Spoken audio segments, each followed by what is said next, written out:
Você sabe o que é uma seita? Não sabe? Não quer saber? Nunca pensou nisso? Eu entendo. Eu também não queria saber. Nunca havia pensado nisso. Não me interessava por esse assunto. Até eu perceber que eu fiquei 30 anos da minha vida em uma seita. Então, isso mostra que é um assunto relevante, de suma importância, porque envolve você, a sua vida, a sua história, o seu tempo. Então, vamos analisar esse assunto. Se dê uma oportunidade para você conhecer esse assunto de uma forma um pouquinho mais profunda. Faça uma autoanálise, assim como eu tive que fazer. Só que eu fiz essa autoanálise 30 anos depois. Mas está tudo certo, tudo no seu tempo.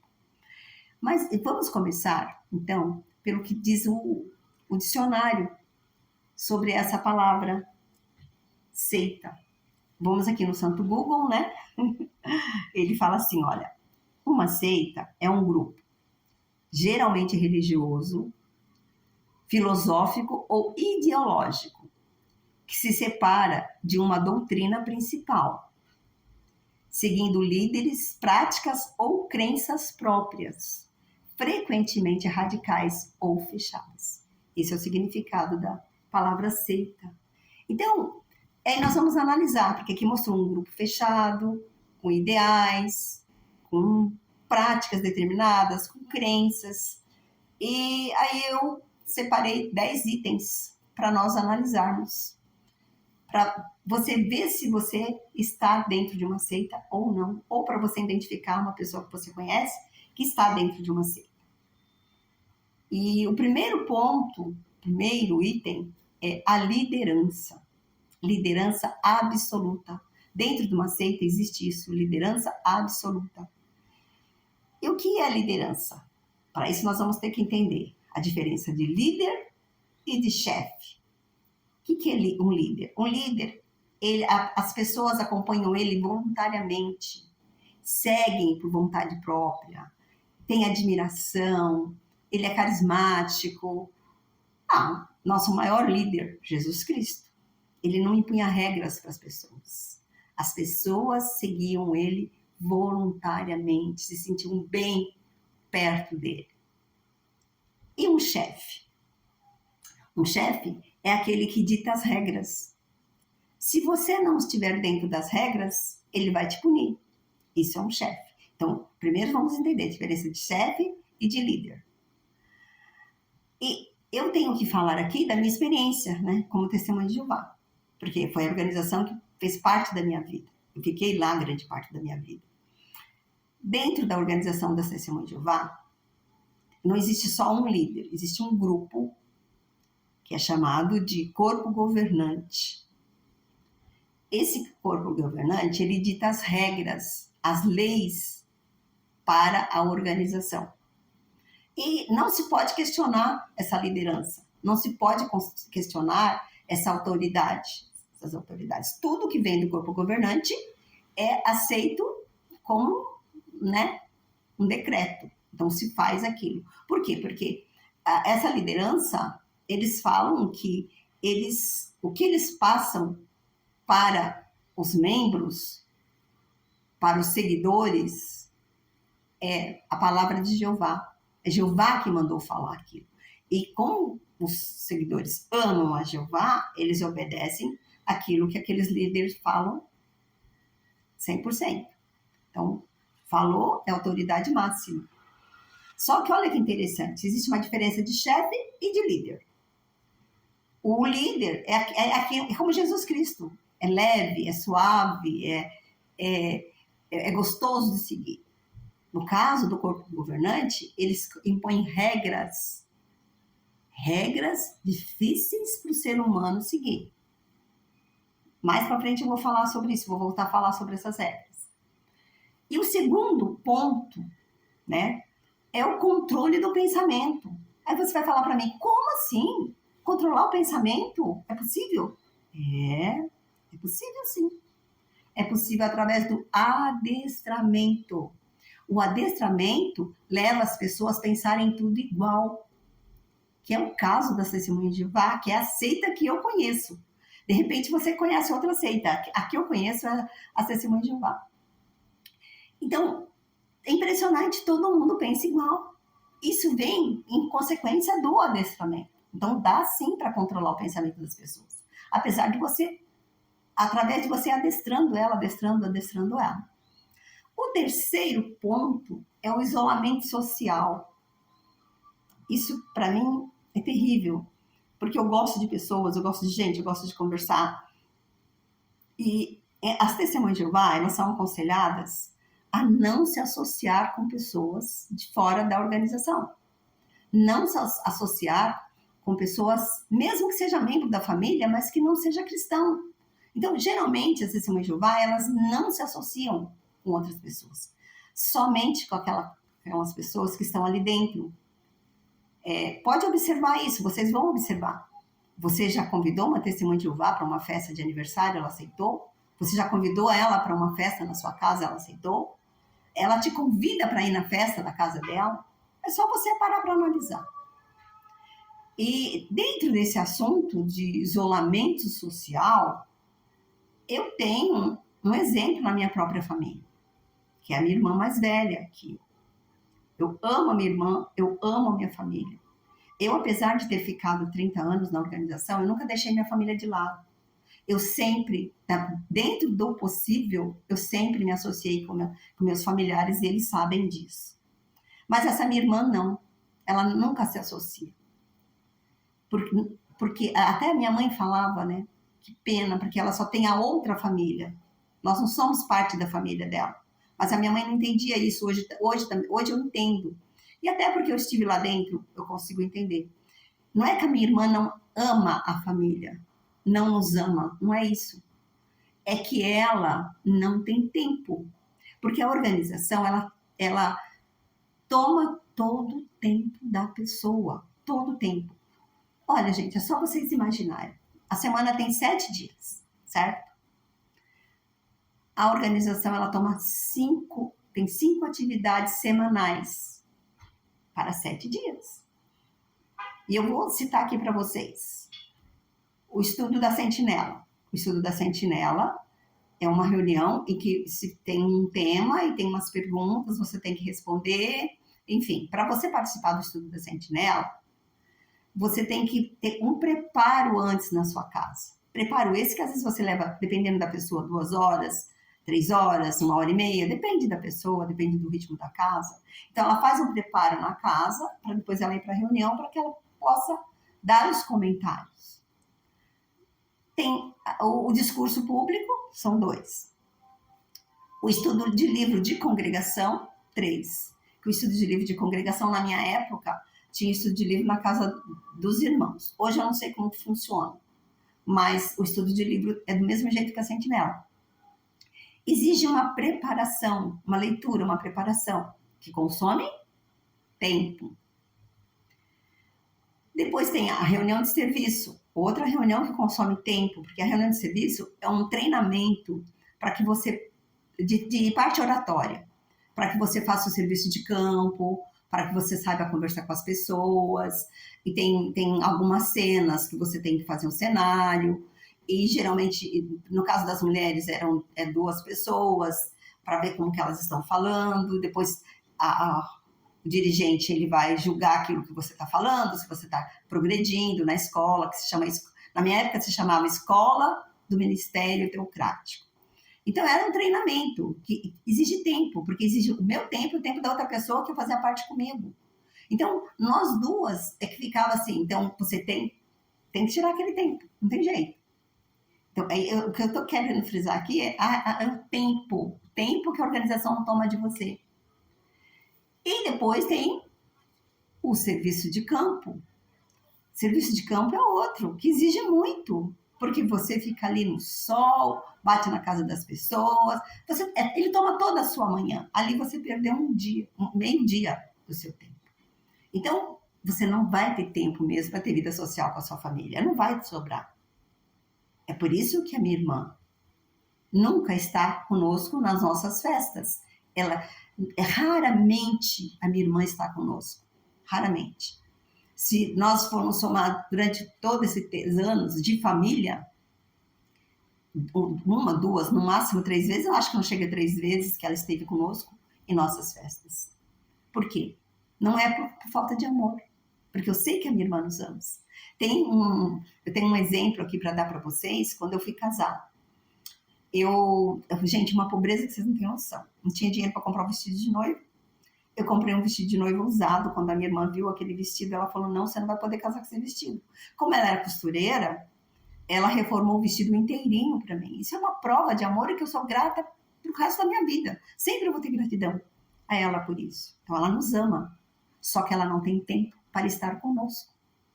Então, isso que eu quero chamar a atenção aqui. Sobre associação.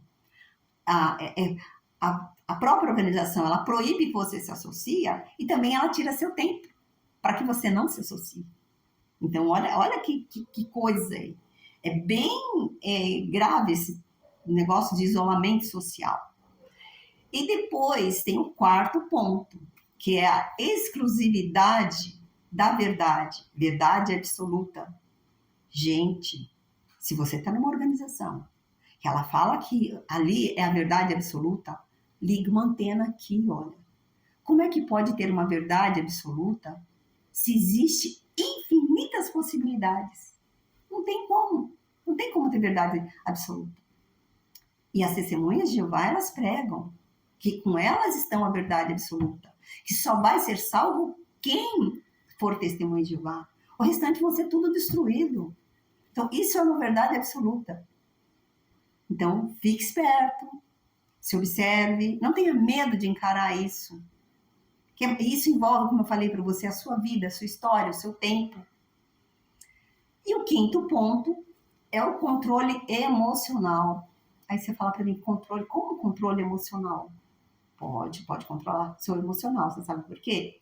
Porque se você precisa de um tratamento psicológico, como foi o meu caso, eu precisei de ajuda psicológica e eu não tive autorização para procurar um terapeuta, para procurar um psicólogo, eu não tive autorização. E me parece que hoje está mais fácil, tá?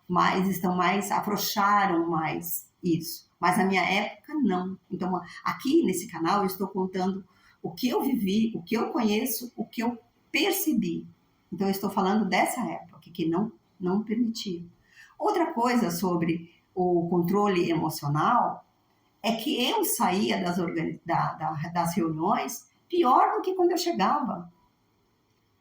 Porque, olha só, lá tudo é para o reino, tudo para o reino. Então, assim, eles te incentivam a você fazer mais e mais e mais e mais e cada vez mais, só que esse mais nunca é suficiente. Então, você sempre fala assim, puxa, o que eu poderia melhorar? O que eu poderia fazer aqui? O que eu poderia fazer ali? E, no meu caso, eu sou pura ação.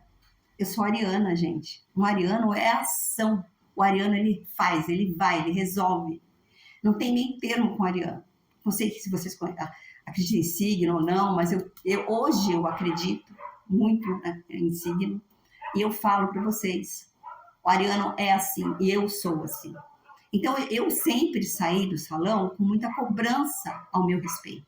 Tanto que por isso que eu cheguei a ser pioneira auxiliar, pioneira regular, com filhos. Com 4 filhos eu fui pioneira auxiliar e regular. Então, imagina, isso foi o que é isso? Excesso de cobrança. Então, quando eu ia embora, eu sempre ia mal, eu sempre falava assim para Jeová, me perdoa, eu não estou conseguindo fazer o que eu deveria fazer para você, o que eu faço para poder fazer mais, me ajuda. Era isso que eu falava para Jeová, porque eu sempre era insuficiente. Então, isso eu falo, isso é um controle emocional. Isso é terrível. E depois, o sexto ponto, né? O sexto ponto é a dependência do grupo. A gente depende daquele grupo para sobreviver. Depende da aprovação daquele grupo. Depende de estar atendendo às necessidades do grupo.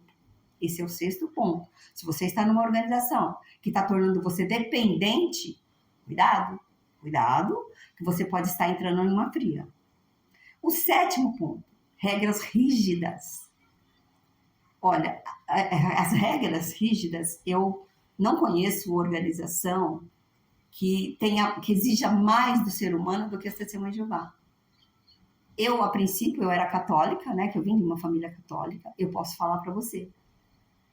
A Igreja Católica é leve se comparando com as Testemunhas de Jeová. Porque não exigia tanto de mim quanto as Testemunhas de Jeová exigiam. Quanto a organização das Testemunhas de Jeová exigia. Regras que você não suporta, que leva as pessoas à depressão.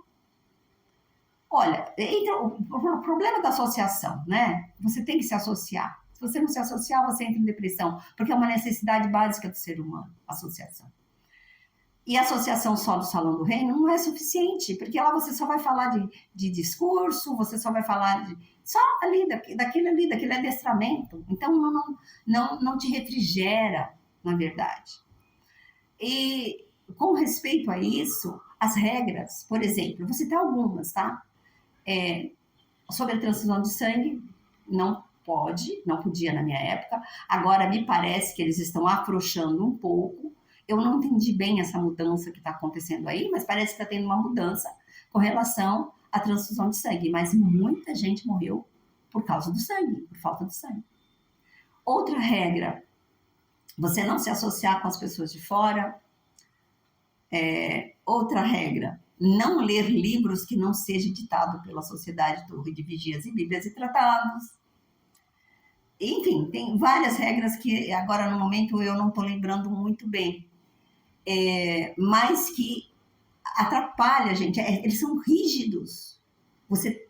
Uma outra regra que eu estava esquecendo aqui, você tem que defender a organização e manter a imagem pura da organização a qualquer custo. Nem que isso você possa esconder uma pedofilia. Vamos supor, se você sabe que houve um pedófilo ali, é aconselhado você não procurar as autoridades, não dar parte daquele caso, porque tem que manter a limpeza e a pureza da organização. Isso é lamentável, meus amigos, mas é isso que acontece. Então, essas regras rígidas também fazem parte de uma seita. E o oitavo é a dificuldade de sair. Porque para você entrar é uma beleza. Você é abraçado, olha, estudante novo, que não sei o que lá, você é muito bem-vindo. Mas a pessoa que dirige estudo para você, ela não fala que o problema para sair. Até porque talvez ela nem saiba, como era meu caso. Eu não sabia que era tão difícil deixar de ser testemunho de Jeová. Quando eu entrei lá, não foi me falado que seria isso, que seria assim. Então, um outro detalhe, toda seita dificulta a sua saída. Coloca isso na sua cabeça. Então, pôs dificuldade para sair, corre, porque tem coisa errada. Então, o que acontece? A pessoa ela vai dirigir estudo para você e ela não vai falar, até porque ela não passou por aquilo, não é passado isso, entende? Então, não é porque ela está errada. Quando ela vai dirigir estudo para você, quando uma testemunha de Jeová bate na sua porta, ela vai por amor, porque ela aprendeu na organização que esse mundo vai ser destruído e que as pessoas precisam ser salvas. E ela vai lá para te salvar, para te ajudar. Por isso que ela não fala a dificuldade que você vai ter para sair, entendeu? E depois o 9, né? Promessas exageradas. Por exemplo, promete muito, né? Promete vantagens que nunca você vai ver aquelas vantagens. Olha, uma das promessas, promete um paraíso na terra, que o leão vai andar com o cordeirinho, né? Acredite quem quiser, um dia eu acreditei nisso, tá? Outras promessas exageradas, que o fim vai vir, o fim está próximo. Você tem que trabalhar pelo reino, trabalha como escravo para o reino, porque o fim está próximo. E já houve várias datas que foi marcado esse fim, e esse fim não chegou. Esse Armagedon não chegou. Isso é uma promessa exagerada, a promessa de um Armagedon que nunca chega. E será que um dia vai chegar? E a 10ª, e não menos importante quanto as outras, é sobre a informação controlada. O que é informação controlada? Eu só passo para você aquilo que eu quero passar.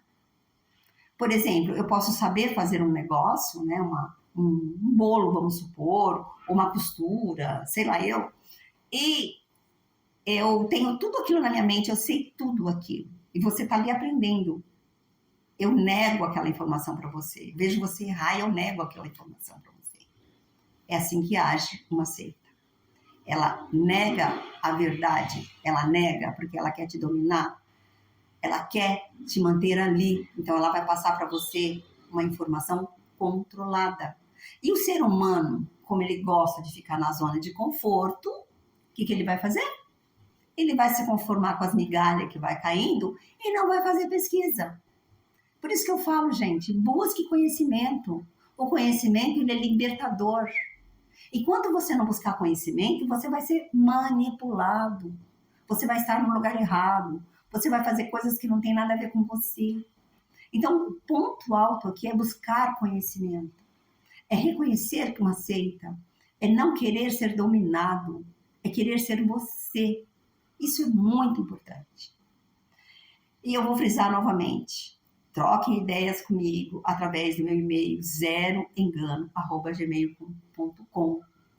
O próximo vídeo eu vou estar falando sobre, nós vamos estudar a profundidade do adestramento, como esse adestramento funciona durante uma pessoa estar dirigindo um estudo para você. Você vai perceber que você já começou a ser adestrado quando a pessoa bateu lá na sua porta, ó, na sua casa, e que ela sentou na sua mesa e ela começou a dirigir estudo para você. Ali já começou o adestramento. E nós vamos falar sobre esse assunto. E eu espero que você goste, porque eu estou gostando de estar com você. Até lá.